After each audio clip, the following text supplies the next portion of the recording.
Hi అండి అందరికీ. నేను చికెన్ కర్రీ ఎట్లా ఫాస్ట్గా చేస్తానంటే చాలామంది ఆనియన్స్ అవన్నీ కోసి చేస్తుంటారు కదా. నేనైతే డైరెక్ట్ ఆనియన్స్, అల్లం వెల్లిపాయ, ఎల్లిపాయ, పచ్చిమిర్చి, కరివేపాకు, కొత్తిమీర, పుదీనా అన్నీ ఇట్లా మిక్సీ పట్టేస్తాను.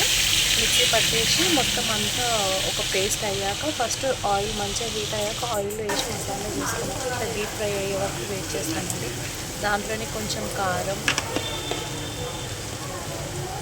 పసుపు, ఉప్పు వేసేస్తానండి. వేసేసి మంచిగా అది ఆనియన్ ఫస్ట్ డీప్ ఫ్రై అయ్యాక ఇట్లా చేస్తానండి.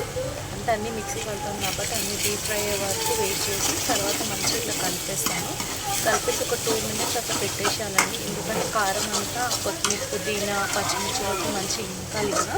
నేను అల్లం వెల్లిపాయ కూడా అందులో మిక్సీలోనే పెట్టి మిక్సీ పట్టేస్తానండి. ఒక 5 minutes అయిపోయాక మంచిగా చికెన్ ఒక 3-4 times వాష్ చేసుకోవాలండి. దాని లోపల ఏదైతే బ్రౌన్ కలర్ ఉంటుంది కదా అది మొత్తం తీసేసేయాలండి. ఎందుకంటే అది వేస్తే టేస్ట్ ఉండదు, బ్లాక్గా ఉంటుంది. ఆ లోపలంతా క్లీన్ చేసేసుకోవాలి మంచిగా.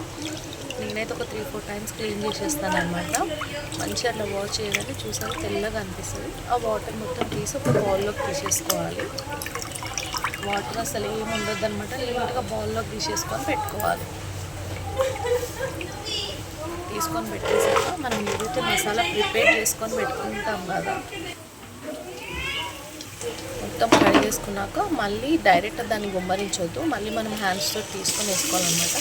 ఏదైతే ఎక్సెస్ వాటర్ ఉంటుంది కదా అది మొత్తం కిందికి వెళ్ళిపోతుంది. లేకపోతే అదంతా మళ్ళీ కౌసు స్మెల్ వస్తుంది అనమాట.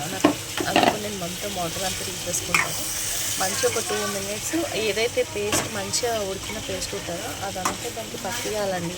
ఎందుకంటే ఇది ఈజీ ప్రాసెస్ అండి, చాలా ఫాస్ట్గా అయిపోతుంది. టేస్ట్ కూడా ఎంత బాగుంటుంది అంటే మీరు ఫ్రై చేసుకున్నట్టే అనిపిస్తుంది. ఒకవేళ మొత్తం మీరు టమాటా వేసుకోవాలంటే టమాటా వేసుకోవచ్చు. నేనైతే టమాటా వేసుకోను, ఎందుకంటే మళ్ళీ స్వీట్ ఫ్లేవర్ అనేది వస్తుంది కదా. ఇట్లా చేసుకున్నాం అనుకుంటే పిల్లలు కూడా బాగా తింటారు. ఎక్కువ కారం ఏమి ఉండదన్నమాట.